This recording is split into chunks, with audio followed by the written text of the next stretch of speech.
इस वक्त हमें सोनहरिया गांव जिला गाजीपुर में और हमारे साथ में समाज सेवी हैं प्रेम सागर राजभर जी। आइए हम सामाजिक विषयों पर चर्चा करेंगे। समाज विकास के लिए सर की राय जानेंगे कि समाज विकास के लिए क्या करना चाहिए। जो आजकल के युवा हैं, युवाओं को किस मार्ग पे लाया जाए ताकि समाज की जो विचारधारा है, जो विकास है, सही दिशा में चले। तो सर, सबसे पहले आपका स्वागत है। परिचय। मेरा नाम प्रेम सागर राजभर, पूर्व जिला अध्यक्ष भाजपा ओबीसी मोर्चा। जैसा कि आज सामाजिक स्तर को बढ़ावा देना है, सामाजिक जैसे स्तर आज गिरता जा रहा है, तो कैसे कंट्रोल किया जाए। जो आजकल के युवा हैं दिशा विहीन हैं, तो कैसे समाज का विकास किया जाए, कुछ मैसेज दें। देखिए, पूरी इस देश में या यह कह लीजिए कि प्रदेश में विचारधाराओं की लड़ाई होती है और जितने भी राजनीतिक दल हैं सभी लोग अपनी अपनी विचारधारा को लेकर समाज में और सामाजिक और जो आर्थिक रूप से पिछड़े हैं उनके विकास के लिए ही मूवमेंट बनाती है। और उनका राजनीतिक एजेंडा भी यही होता है कि हम जनता को कैसे प्रभावित करें और सत्ता तक पहुँचे और पहुँच करके हम जनता की खास तौर से किसी भी समाज के विकास के लिए उसमें 3 बातों की अति आवश्यकता होती है। उसकी शैक्षणिक स्थिति क्या है, उसकी आर्थिक स्थिति क्या है और उसकी राजनैतिक स्थिति क्या है। तो आप एक समाज की बात करेंगे कि भाई चूँकि हम लोग राजभर समाज से हैं तो हम जानते हैं कि पूरे समाज से राजभर समाज ही पिछड़ा है। लेकिन हम लोग देखिए राष्ट्रवादी विचारधारा के लोग हैं, हम लोग वर्ग की राजनीति करते हैं। अपने समाज का विकास हो लेकिन हमारी समकक्ष जो जातियां हैं, जो हमारी तरह उनका जीविका चल रहा है, हमारी तरह भी वो राजनीतिक रूप से, आर्थिक रूप से और शैक्षणिक रूप से पिछड़े हुए हैं, उनको भी साथ ले करके कोई ऐसी व्यवस्था की जाए या व्यवस्था करने का प्रयत्न किया जाए कि जन समर्थन के साथ साथ अपने विकास के साथ साथ उनका भी विकास हो सके। जैसा कि आज़ादी को आज 70 साल से अधिक हो गए, लेकिन फिर भी आज क्या रीज़न रहा है कि ये जाति आज भी पिछड़ी हुई है। आज़ादी के 70 साल के बाद इसके लिए यदि कोई जिम्मेदार है तो वह सरकार जिम्मेदार होती है। देखिए, सरकार के पास तमाम व्यवस्थाएं हैं। अगर व्यवस्था ठीक से जनता तक पहुंचा दिया जाए तो मैं समझता हूं कि 70 साल के बाद भी आज भी त्राहिमाम लोग कर रहे हैं। बहुत से ऐसे जैसे हमारी अपने दूसरे की जात की यदि हम बात कहेंगे तो दूसरे जात वाला बोलेगा कि भाई आपको कौन अधिकार दिया है कि हमारी जात की गरीबी और आर्थिक स्थिति पर आप बहस करेंगे। तो इसलिए हम लोग अपनी ही जात को टारगेट करके या अपनी जात पर बोलते हैं कि भाई लेकिन हमसे भी गरीब अन्य जात के लोग हैं। आज़ादी का आपका प्रश्न है कि आज़ादी के 70 साल बाद भी हम गरीब हैं। सच्चाई यह है कि जिस गति से विश्व प्रगति कर रहा है, जैसे वैज्ञानिक युग है, उसमें हम 70 साल पहले वाली ही स्थिति में हैं। जैसे हमें इस समय भूखमरी नहीं है, लेकिन हम जो है फ्लैट में नहीं रहते हैं। पूरा अभी हम लोगों के विश्व मजदूर दिवस के अवसर पर उत्तर प्रदेश सरकार के कैबिनेट मंत्री जेनेवा गए थे और हमसे उनकी वार्ता हो रही थी। लखनऊ से वाराणसी आते वक्त रास्ते में कई घंटे एक साथ रहे। वे फ़ोटो दिखला रहे थे और वे बतला रहे थे कि उस देश में धूल का एक कण दिखाई नहीं दे रहा था। और गांव में भी हम गए, गांव में कहीं भी झुग्गी और झोपड़ी नहीं दिखाई दे रही थी। मतलब गांव का मकान भी 5 स्टार होटल जैसा है। लेकिन मेरे देश में चूँकि यहाँ जनसंख्या भी 140 करोड़ है और यहाँ पर शुरू से ही शोषक वर्ग जो है यह मानता है कि गरीबों का शोषण करके जितना भी आगे हक और अधिकार को लेकर के, जैसे यहाँ पर मुख्य अमीर बनने का स्रोत क्या है, वह स्रोत है जनता। उदाहरण, सरकार के पैसे से पूंजीपति कंपनी खोलता है और उस कंपनी में उसका पैसा कुछ नहीं होता है, ज़मीन भी सरकार देती है औने पौने दाम पर, पूरा पैसा भी सरकार देती है कंपनी खोलने के लिए, लेकिन उसमें काम कौन करता है? गरीब का लड़का काम करता है, वह उसको उचित मजदूरी नहीं देना चाहता है और वह प्रतिदिन, हम 5,000 करोड़ प्रतिदिन की कमाई वाले ऐसे पूंजीपति हैं देश में, लेकिन 500 रुपये की कमाई वाले वह 500 रुपये मजदूर को नहीं देना चाहता है। तो देखिए, आर्थिक समानता बहुत ज़रूरी है और यह जान लीजिए कि जब आर्थिक समानता को बनाए रखने में हम कामयाब नहीं होंगे तो इस दिशा में कुछ सरकारें पहल कर रही हैं। अब जैसा कि आपने कहा कि सरकार जिम्मेदार है, तो मैं पूछना चाहता हूं कि जैसे कि बीजेपी की भी सरकार रही है, सपा की भी सरकार रही, बसपा की भी सरकार रही, कांग्रेस की भी सरकार रही है, तो सरकारें तो बदलती रही, लेकिन तो भी कहीं नहीं कुछ जो जातियां हैं उनका विकास हो पाया। आप गांव में, कई गांव में गए होंगे, लगभग 60 साल, नियर अबाउट 60 साल के करीब इस देश में कांग्रेस और उसके सहयोगियों की सरकार रही है। किसी गांव में आप जाइएगा, हमारी पार्टी जैसे भारतीय जनता पार्टी यह मानती है कि जिस देश में निवास करने वाला अंतिम व्यक्ति के चेहरे पर जब तक मुस्कान नहीं आएगा तो आप यह समझ लीजिए कि इस देश का वास्तविक विकास नहीं हुआ है। प्रश्न यह है कि विकास के लिए कौन सा तौर तरीका अपनाया जाए। तो 2014 में मोदी जी की सरकार बनी तो उन्होंने सबसे पहला निर्णय यह लिया कि इस देश में आर्थिक रूप से पिछड़े हुए लोगों को हम फ्री में अनाज उपलब्ध कराएंगे। लोग कहते हैं और सारे विरोधी भी कहते हैं कि यह अनाज जो है कांग्रेस के ही ज़माने से मिल रहा है, लेकिन वह बीपीएल कार्ड था। गांव के कुछ गिने चुने लोगों को 40-50 कार्ड हुआ करते थे, मिला। लेकिन अटल जी जब प्रधानमंत्री हुए तो उन्होंने अंत्योदय कार्ड की स्थापना की कि वह अंतिम व्यक्ति जिसके यहाँ न कोई कमाने वाला है, न उसके पास खेती है, न बाड़ी है, उसके लिए फ्री में 35 किलो, यदि उसके परिवार में एक भी व्यक्ति है तो उसे 35 किलो अनाज दिया जाएगा कि वह भूखमरी का शिकार न हो। बाद में मोदी सरकार आई तो उन्होंने यह सोचा कि हम 50-60 लोगों को न दे करके पूरे 80% आबादी को जो है फ्री में अनाज देंगे। अब इसका उद्देश्य आप प्रश्न कर सकते हैं कि भाई 5 किलो राशन से आदमी जी लेगा। इसका उद्देश्य यह नहीं है। इसका उद्देश्य यह है कि यदि 7 सदस्य का परिवार है तो 35 किलो चावल और गेहूँ उसके घर में पहुँचेगा। तो 35 किलो चावल गेहूं का मूल्य जो है 1200 से 1500 के बीच में है। वह पैसा यदि उसका बचता है या सरकार कहीं से व्यवस्था करके उसको देती है तो उस पैसे से वह अपने बेटे को स्कूल में भेज सकता है, क्योंकि वह उसका जो पैसा है वह बचेगा। उसको जो है स्कूल भेजेंगे तो उसके परिवार में शिक्षा का प्रादुर्भाव, मतलब शिक्षा की प्रगति होगी और वह इस देश के एक जो है कारगर मुख्य धारा में जोड़ने का प्रयत्न।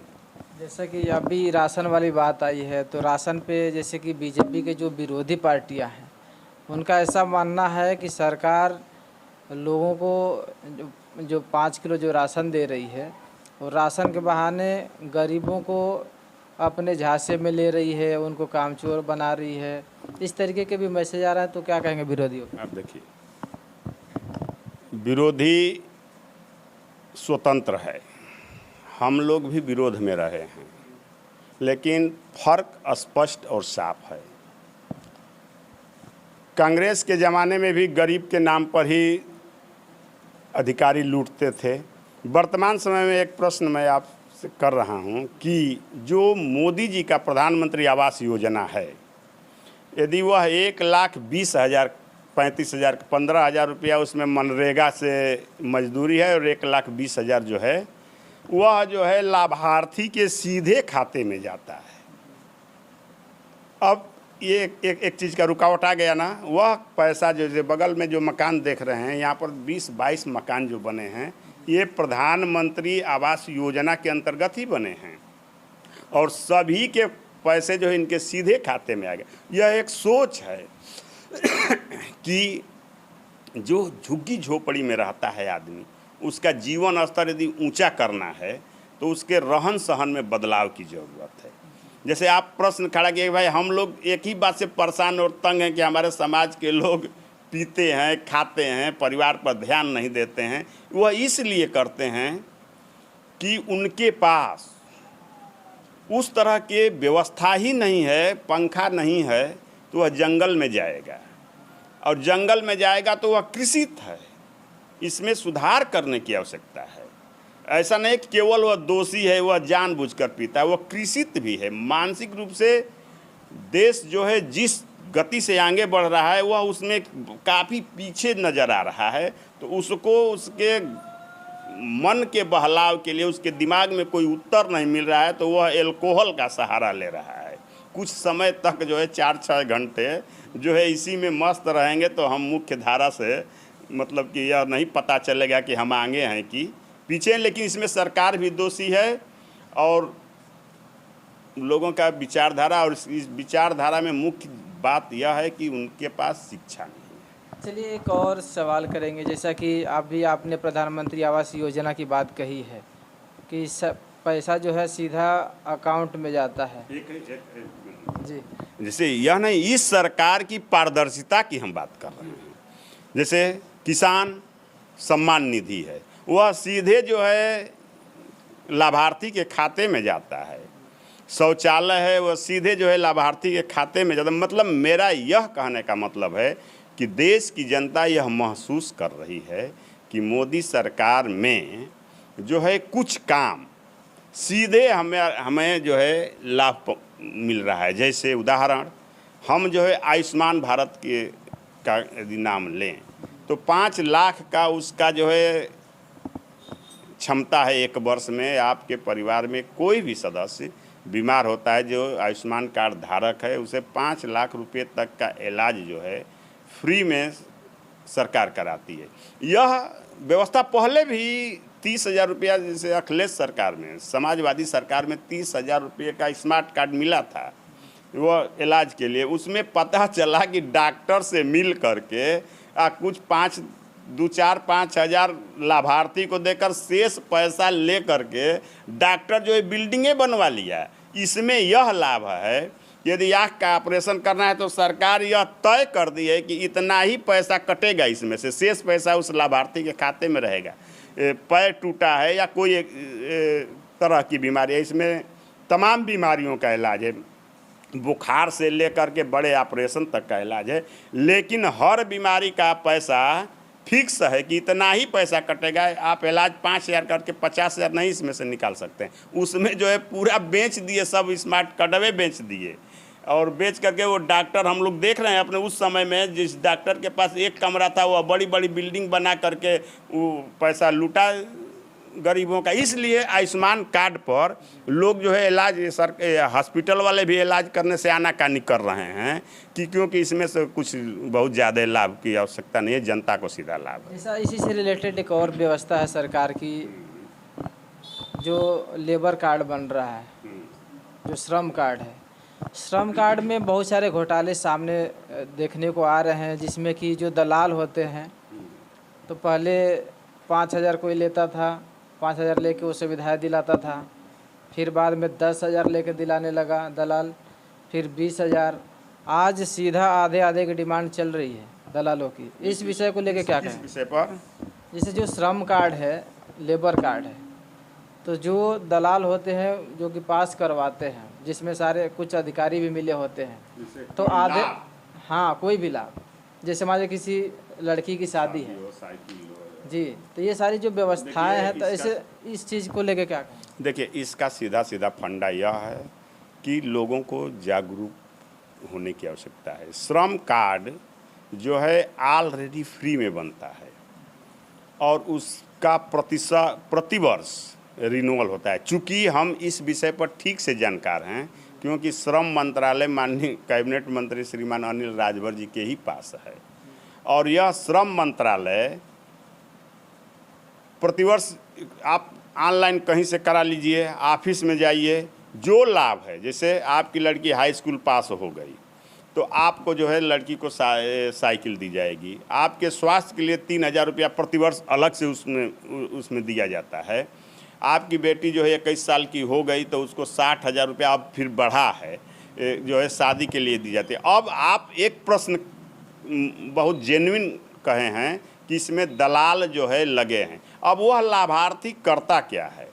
वह लाभार्थी ऑफिस में न जा कर के सीधे दलाल के पास जाता है, और वह दलाल जो है ऑफिस में उसको ले भी नहीं जाता है, बीच में ही वह जो है उससे तय कर देता है, देखा भाई तोहार लगही के का बाटे, हम 60,000 रुपया तोहरा बियाह में लड़की के दिवा दी, आधा तू दे दी है, आधा हम ले ले। वो ऑफिस वाला तो पूरा देता है, उसके खाते में जाता है पैसा, उसके लाभार्थी के खाते में जाता है पैसा, या दलाल के हाथ में पैसा नहीं जाता है। और वो अपने खाते में से निकाल करके यदि किसी को पैसा दे देता है तो अभी वो उसका मूर्खता है, इसमें सरकार का कोई या संस्था का कोई दोष नहीं है। एक चीज़ और तो सामने आती है कि जैसे अगर दलाल पास करवाता है, जैसे पास करवाता ही नहीं है, वो ऑलरेडी पास एक कानून है वो, कि आपकी लड़की यदि श्रम विभाग में है, अभी मेरे यहाँ एक सरदार हैं, श्रम विभाग में इनका रजिस्ट्रेशन था, इनका पैसा सब ओके था, इनका दामाद जो है वो शादी वाला कार्डे नहीं दिया, खुनसा करके हम नहीं देंगे।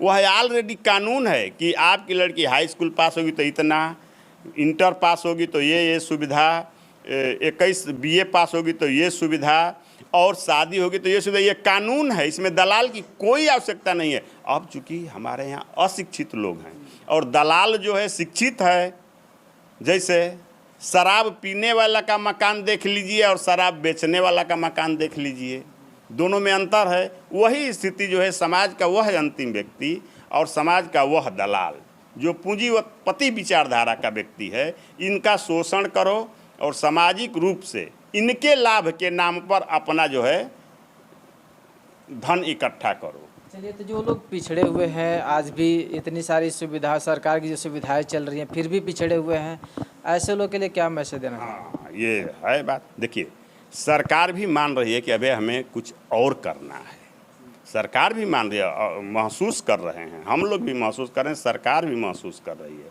कि हमें कुछ और करना है। और मैं समझता हूँ कि देश में पहली बार ऐसा महसूस करने वाली सरकार बनी है। कुछ इसमें असामाजिक तत्व हमेशा जो है सरकार को बदनाम करने में लगी रहती हैं। और देखिए, वर्तमान समय में स्वतंत्र भारत में पहली बार ऐसा हुआ है कि इतनी लंबे कार्यकाल में एक पिछड़े समाज का व्यक्ति को प्रधानमंत्री बनाया गया है। इस देश में पिछड़े समाज को मुख्य कुर्सी पर बैठा दिया जाए, अब तक कोई परहेज नहीं किया है, लेकिन यह देश की उन गरीब जनता का एहसान है कि सारे लोगों का मुंह बंद है और माननीय मोदी जी के खिलाफ किसी में हिम्मत नहीं है कि आवाज़ उठा दें। तो इस देश को देखा गया है कि पिछड़े की आवाज़ उठाने वाला व्यक्ति को 11 महीने 12 महीने में सत्ता से हटाया गया है। जैसे आप चर्चा यदि करेंगे पीछे जाकर तो विश्वनाथ प्रताप सिंह 90 का सत्र देख लीजिए। विश्वनाथ प्रताप सिंह जब मंडल कमीशन का आवाज़ उठाए तो उनकी सरकार हटा दी गई, यही कांग्रेस वालों ने हटा दिया। और वो जो है उनको हटा करके दूसरों की सरकार 40 सांसदों को या कुछ सांसदों को फोड़ फाड़ करके समर्थन या उनको भी हटा दी। वो अस्थिर करने का हमेशा प्रयत्न कर रही है। लेकिन मैं जनता को धन्यवाद दूंगा, देश की जनता को धन्यवाद दूंगा कि पूरी सरकार को स्थिर रखी हुई है, इसलिए इस देश का जो है विकास हो रहा है। जैसा कि देखा जा रहा है कि और भी बहुत सारी सरकारें आई हैं, अब इस बार जो मोदी जी के हाथ में जो कमान मिली है और इस कमान की वजह से भारत का चौमुखी विकास भी हुआ है, तो मोदी जी के लिए क्या कहेंगे? देखिए, मोदी जी को चाहे पहले ही बताया कि मोदी जी को इसके लिए उनकी सोच, उनकी सोच में कुछ अधिकारी कह लीजिए, समाज के अराजक तत्व कह लीजिए, या उनके कुछ विरोधी कह लीजिए, जो उनके पास सटकर भी समाज का शोषण कर रहे हैं। मतलब भाजपा के साथ रहकर भी भाजपा की मुख्य धारा से हट करके वो समाज का यदि शोषण कर रहे हैं, जैसे आप कहें कि दलाली, पैसा उगाही करना, तो ये मैं समझता हूँ कि वह कहीं से राष्ट्रवादी व्यक्ति नहीं होगा, वह कहीं न कहीं से कांग्रेस और सपा बसपा वगैरह का एजेंट होगा, और वह जो उसके वजह से हमारी सरकार बदनाम हो रही है। नहीं तो स्टिक सरकार है और गरीब के लिए समर्पित सरकार है। वर्तमान में यूपी सरकार ने एक अध्यादेश जारी किया है, जिसे आप जानते होंगे, कि यदि दलित की जमीन को किसी भी स्थिति में आप कब्जा करते हैं तो आपके ऊपर जो है एसी और एसटी एक्ट भी लगेगा। उसको कानून, मतलब आप उसको कब्जा करते हैं तो उसके ऊपर आपके ऊपर एसी एक्ट भी लगेगा। ये इससे स्पष्ट होता है कि यह सरकार जो है महसूस कर रही है कि देश में दबंग किस्म के जो लोग हैं वह आज भी गरीबों को सताने में ही अपना मज़ा समझते हैं। इसलिए सरकार पूरी तरह गंभीर है कि इनके ऊपर यदि किसी भी तरह का जुल्म और ज़्यादती हुआ तो भाई हम बर्दाश्त नहीं करने वाले हैं। लेकिन आप आइए अब सामाजिक स्तर पर कि भाई आप प्रश्न करेंगे पूरे समाज का विकास हो रहा है, राजभर समाज का क्यों नहीं विकास हो रहा है? पूरा समाज तो जैसे हम बाइट आपको दे रहे हैं, तो लेकिन आप यादव समाज में गए होंगे तो यादव का रहन सहन, घर द्वार, खेती बाड़ी, उनकी औरतों का रहन सहन हमसे ऊंचा है। यही बदलाव हो चुका है। खुशबहा में जाइएगा तो उसमें देखेंगे कि बदलाव हुआ है। मल्लाह में जाइएगा तो अपने कार्यक्रमों में तो वो दिशा, मतलब दिशा के अनुसार चलना, मतलब जैसे हम यह कहना चाहते हैं कि जैसे हम समय को भाप करके अपनी रास्ता को बदल कर चलेंगे तो मैं समझता हूं कि ज़्यादा विकास। वे परिश्रमी भी हैं, हम उन्हें उनसे ईर्ष्या नहीं करनी चाहिए, उनसे सीखना चाहिए। यादव समाज का लड़का वास्तव में परिश्रमी है। राजभर समाज का लड़का 8 बजे सोकर जग रहा है, यादव समाज का लड़का मेरे ही गांव में या पूरी राजभर बस्ती में ही कम से कम 500 लीटर दूध है आकर के 2-3 यादव के लड़के लेकर जाते हैं और 5 रुपया प्रति किलो पर कमाते होंगे तो 2500 कमाते होंगे। मेरा समाज का लड़का जग रहा है तो वह सीधे जंगल में जाकर पानी देख रहा है कि 1 हाथ बढ़ल बा कि 2 हाथ घटल बा। ये अंतर है, तो हमें उनसे सीखना चाहिए। उनकी औरतें भी परिश्रम कर रही है, पुरुष भी परिश्रम कर रहा है और उनके अंदर सामाजिक जागरूकता है और संगठन है। किसी भी समाज की बात हम करें, केवल यादव का नाम ले लिए, क्योंकि सारे लोग, हम लोग भी सारे लोग कहते हैं कि अहिर बड़ा विकास के न लूट ले न पाट ले न सरकार का वजह से विकास के न। भाई तो राजनीतिक संरक्षण तो उनको प्राप्त है। अब हमारे यहाँ राजनीतिक संरक्षण आप खोजेंगे तो आप कल अब इसको अन्यथा नहीं लेंगे आप। हमारा राष्ट्रीय स्तर का लीडरशिप ही नहीं है। अब जैसे बसपा की सरकार में माननीय सुखदेव राजभर जी जो है विधानसभा अध्यक्ष रहे, उस समय जो है तमाम विधायक मंत्री हुआ करते थे। बीजेपी की सरकार बनी तो भाई हमारा समाज का नेता तो आरक्षण के नाम पर ही नेता बना। हम समाज को तुमको आरक्षण दिलवा देंगे, तुमको जो है मुख्यमंत्री बनवा देंगे, समाज के मुख्य धारा में जोड़ देंगे, समाज के सबसे अग्रणी श्रेणी में खड़ा कर देंगे। लेकिन वह व्यक्ति जब ऊंचाई पर समाज ने पहुंचाया तो वह समाज के आरक्षण की बात नहीं करता है, वह अपनी आरक्षण की बात करने लगा, पर्सनल लाभ, अपनी आरक्षण। अब बड़े बड़े राजनीतिक दल इस बात को पूछते हैं कि ये बताओ कि तुमको समाज का आरक्षण चाहिए कि तुमको तुम्हारा आरक्षण चाहिए, तो वो बोल देता है कि समाज को छोड़ दीजिए, समाज मेरे नाम पर खड़ा है, मुझे मेरा आरक्षण दे दीजिए। तो पार्टी कहती है कि भाई पूरा समाज के पास क्या जाने की ज़रूरत है, ही दादी करने की क्या ज़रूरत है, एक ही व्यक्ति को पकड़ो और इसी को आरक्षण दे दो, पूरा समाज जो है ठीक हो जाएगा। मतलब मैं यह बहुत सच्चाई वो चीज़ तो दिख भी रही है, पाएगा ये बात मैं हिम्मत करके बोल रहा हूँ। वो चीज़ तो सच्चाई है, दिख भी रही है कि आज समाज की अगुवाई करने वाले लोग आज सरकार में पहुंचकर उन मुद्दों पे सवाल नहीं कर रहे, आराम से बैठे पड़े।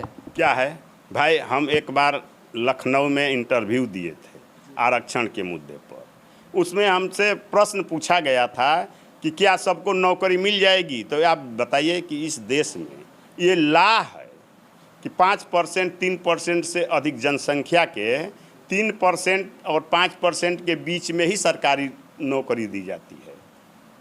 इस समय तो उससे भी कम है। तो ये तो हम जानते हैं कि हम 140 करोड़ आबादी वाले लोग हैं, तो 5% से अधिक सरकार के पास चाहे कोई भी सरकार हो, नौकरी दे ही नहीं सकती है।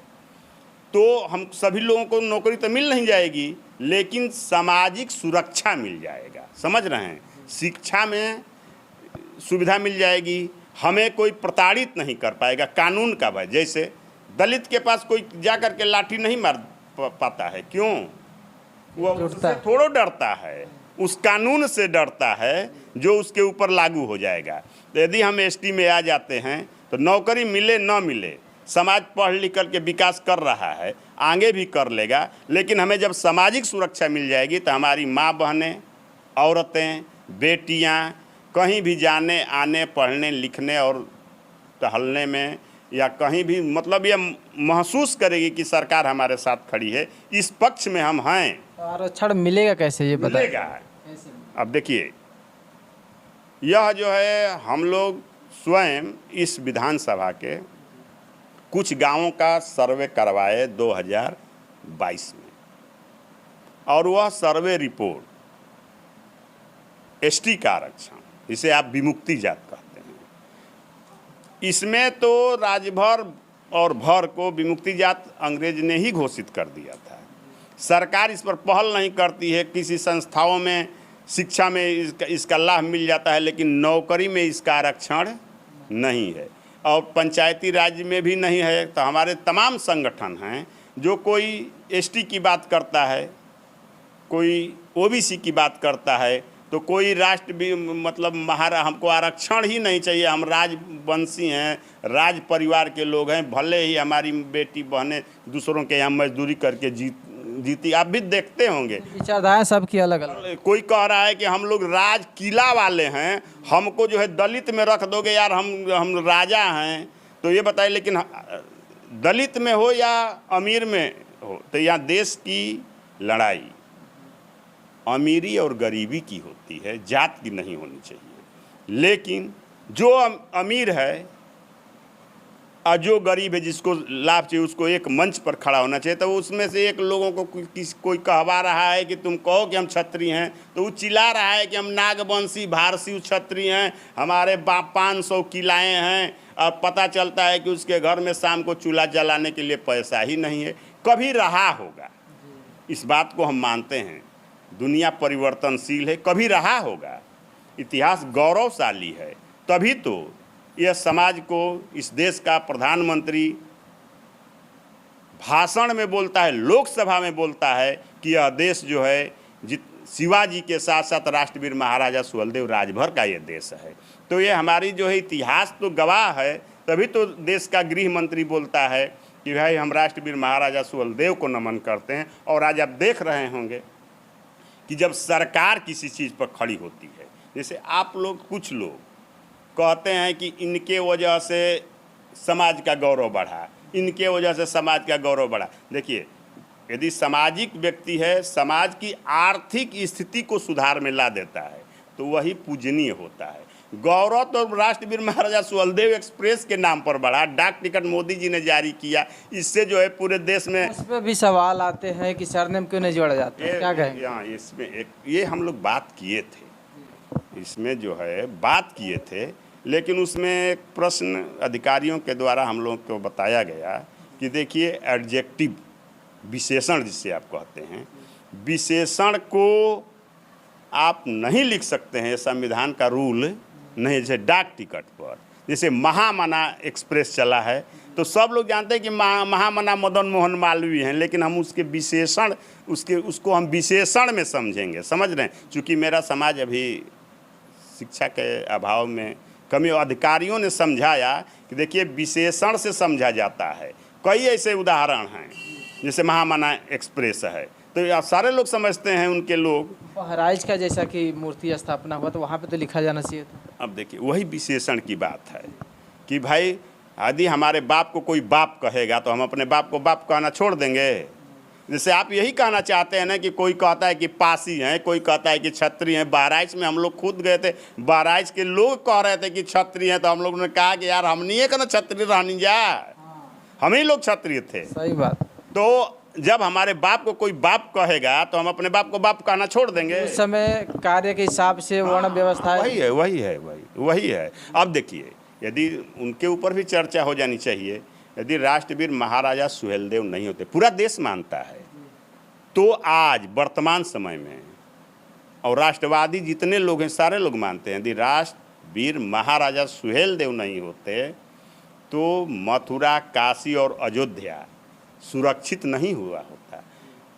इस देश के राजाओं के इतिहास में मात्र राष्ट्रवीर सुहेलदेव राजभर एक ऐसा राजा थे जिन्होंने मुगल आक्रांताओं को धूल चटाया और उसकी 5 लाख की फौज को गाजल और मूली की तरह काट दिया, और पूरे जो है उत्तर भारत के समस्त राजाओं का समर्थन प्राप्त करके उन्हें चक्रवर्ती सम्राट घोषित किया गया और देश की रक्षा उनके वजह से हुई, इसलिए उन्हें राष्ट्रवीर के नाम से सम्मानित किया गया। तो इसमें आपके इतिहास का गौरव कभी छिपा नहीं सकते हैं। अब 1000 वर्षों तक हमने लड़ाइयाँ लड़ी, 1000 वर्षों तक। अब आप कल्पना करिए कि एक दिन किसी से लड़ाई हो जाती है तो उसकी आर्थिक स्थिति चरमरा जाती है। 1000 वर्ष, 800 साल मुगलों का यह देश गुलाम रहा है और कोई नहीं लड़ा।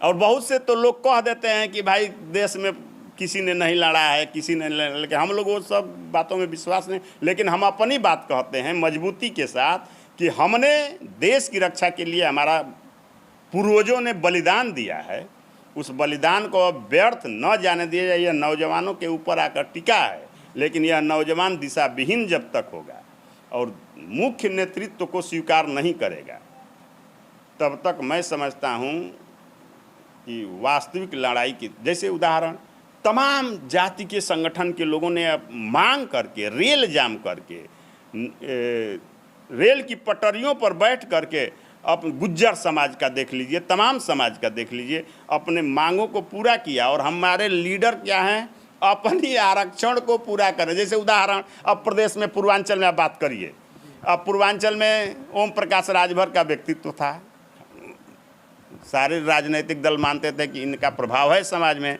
भारतीय जनता पार्टी में ये विचारधाराओं से इससे प्रभावित है कि हम गरीब का ही भलाई करना चाहते, तो पार्टी ने कहा कि जब भाई गरीब का ही भलाई करने के लिए संघर्ष कर रहे हो तो हम तो इस देश के अंतिम व्यक्ति की भलाई करने के लिए ही हम लोग पार्टी बनाए हैं, मेरे साथ आ जाओ। वो उनके साथ चले गए। अब आज तो सारे मुद्दे पूरा हो जाने दीजिए, उनके पास चले गए। अब इनका काम था कि जिस उद्देश्य से उनके पास गए हो वो अपनी मांग को मजबूती के साथ वहाँ रखना चाहिए। अब क्या कैसे रखेंगे? इनको परेशान करने के लिए बीच में समाजवादी पार्टी के लोग इनके ही पार्टी में विघटन करा करके एक नेता को और पैदा कर दिया। अब इसका दोषी हम लोग थोड़ो हैं। हम भारतीय जनता पार्टी तो राजभर समाज का विकास करने के लिए इनको अपने पास लेकर आई ही है। अब ये इस बात में अब परेशान मुख्य जा रहा है, गांव-गांव में देख रहे होंगे। और इस जात की मुख्य वजह यह है कि लड़ाई को मुख्य धारा में पहुंचने से पहले ही गठबंधन बना लेते हैं और तोड़ छोड़ करके लीडर को बड़ी तेज भागते हैं। इसलिए यह समाज लड़ाई की मुख्य धारा में, सरकार जो है ठीक से गंभीर नहीं हो पा रही है। हमारे समाज के अगुआ और समाज के समर्थकों की वजह से, नहीं तो समाज में करोड़ों की जनसंख्या है और हम एक मांग 70 साल में नहीं पूरा कर पाए। हमारे तमाम नेता हुए और तमाम नेता जो है विधायक बने। ऐसा तो है नहीं कि पहली बार ही हमारे समाज के लोग विधायक, हम तो विधानसभा अध्यक्ष भी रहे हैं। हमारा समाज तो उत्तर प्रदेश का विधानसभा अध्यक्ष रहा है, वह एक दिन के लिए नहीं, पूरे 5 साल 4 बार।